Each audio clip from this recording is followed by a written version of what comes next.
Thank you అన్న. ముందుగా అందరికీ నమస్కారం. నాగేశ్వర్ సార్ గురించి చెప్పాలంటే విమర్శను కూడా సహృదయతోటి సున్నితంగా చెప్పే వ్యక్తి. అసలు తెలంగాణలో అంటే ఇట్టిట్ట కదిలి ఇట్లా పిడికిలెత్తి మాట్లాడే మనుషులం మనం. కానీ ఆయన ఇంటర్వ్యూలు నేను చూస్తుంటా కదా, కనీసం ఏళ్ళు కూడా ఇట్లా చూపించి మాట్లాడారు ఆయన. అట్లాంటి వ్యక్తిత్వం ఉన్న మనిషిని, ఎవరిని నొప్పించకుండా విమర్శించే మనిషిని ఈరోజు కేసుల పేరిట, పోస్టర్ల పేరిట డైరెక్టు మీ ఐడిలో ఆయన మీద జెండాలతో పోస్టర్లు పెట్టి ఇబ్బంది పెడుతున్నారు. తెలంగాణ బిడ్డలమంతా ఈరోజు నిరుద్యోగులం, విద్యార్థులం, ఉద్యమకారులం అందరం కలిసి ఈరోజు ఆయనకు మద్దతు తెలుపుతున్నాం. ఈ కేసులను ఖండిస్తున్నాం. ఇంకొకటి నాకైతే డౌటు, నిజంగా పోలీసులు అక్కడ వాళ్ళ ఇంటి చుట్టుముట్టున్న పోలీసులు తెలంగాణ పోలీసులేనా, ఆంధ్రోళ్ళ, తెలంగాణలోలేనా అని నాకు డౌటు. వీళ్ళు రక్షిస్తున్నారా లేకపోతే ఎప్పుడప్ప చెప్దామా అని చూస్తున్నారా? నాకు అది కూడా డౌట్ వస్తుంది. ఎందుకంటే సగానికి సగం పోలీసు వాళ్ళు మన ఆంధ్రోలే ఉన్నారు, తెలంగాణ వాళ్ళు తక్కువ ఉన్నారు, ఆంధ్ర పోలీసులే ఎక్కువ ఉన్నారు. అక్కడ వచ్చేటప్పుడు ఒక మనిషిని అరెస్ట్ చేయాలంటే తెలంగాణకి ఇద్దరే వస్తారు. ఏ బలం తీసుకొని ఇక్కడికి ఇద్దరే వస్తారు? ఎంత ధైర్యం ఉంటే ఇద్దరే వచ్చి ఒక మేధావిని అరెస్ట్ చేసే ప్రయత్నాలు చేస్తారు. ఇంకొకటి తమ్ముడు, నేను అప్పుడే చెప్పిన పవన్ కళ్యాణ్ గారు, ఇది తమ్ముడు సినిమా కాదు, నువ్వు ఎప్పటికైనా తమ్ముడివే తెలంగాణకి. ఈ అన్నల ఇంటికి వచ్చి ఒక పూట భోజనం చేసేళ్ళు అంతే తప్ప తెలంగాణ మీద, తెలంగాణ వాదుల మీద పెత్తనాలు చెలాయిస్తే మాత్రం ఊరుకునే ప్రసక్తి లేదు.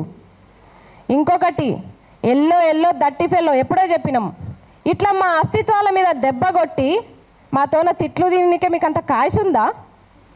ఎన్నిసార్లు తిట్టాలి మిమ్మల్ని? ఎన్ని సమావేశాలు పెట్టి తిట్టాలి? ఇది 3వ సమావేశం. మీడియా మిత్రుల పైన ఇట్లే దాడులు, కేవీఆర్ అన్న పైన ఇట్లే దాడులు, ఇప్పటికీ ఇప్పుడు ఆఖరికి సార్ మీద. ఎన్ని రోజులు సహిస్తాం మేము? మర్యాదగా చెప్తున్నాం, దట్టి ఫెలోస్ ఆ పోస్టర్లు తీసేయండి, లేకపోతే ట్రోలింగ్ మీకే కాదు, మేము ఇంకా తెలంగాణ యువతలం, మాకు ఇంకా ట్రోలింగ్స్ వస్తాయి.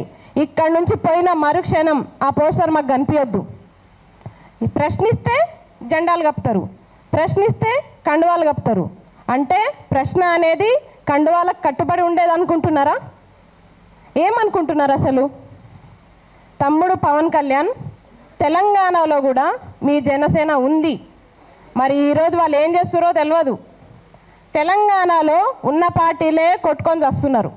మీ పార్టీ అవసరం లేదు మాకు. ఒక హీరోగా తెలంగాణలో మిమ్మల్ని ఆదరిస్తాం, ఒక అన్నగా ఆదరిస్తాం. కానీ మీరు ఇట్లా మా మీదనే ప్రత్యక్ష దాడులు చేస్తే మాత్రం సహించం. ఇంకెన్ని రోజులు ఇట్లా దాడులు చేస్తారు? నిజంగా సెక్యూరిటీ వీళ్ళంతా పోలీసులు సగానికి సగం ఆంధ్రోళ్ళే ఉన్నారు. నేను ఖచ్చితంగా చెప్తా, ఖచ్చితంగా ఆంధ్రోళ్ళే. ఒక 2-3 మన తెలంగాణ వాళ్ళు ఉంటారు. అట్లా ఉంది పరిస్థితి. కాబట్టి యావత్ తెలంగాణ అంతా కూడా మన అస్తిత్వం పైన దాడి జరిగితే మాత్రం ఎవ్వరు కూడా సహించబోం, ఖచ్చితంగా ప్రశ్నిస్తాం. నాకు ఇంత మంచి అవకాశం ఇచ్చినందుకు పృథ్వన్న గారికి ప్రత్యేకంగా ధన్యవాదాలు. Thank you Asma. Dirty fellows, ugly thoughts. ఇందుకని నచ్చింది ఏంటంటే తమ్ముడు పవన్ కళ్యాణ్. ఎస్, తమ్ముడే, తన ముంగట తమ్ముడే. వాస్తవంగా కూడా తన ఉద్యమ అనుభవం ముంగట ఈ రంగులేసుకొని తిరిగి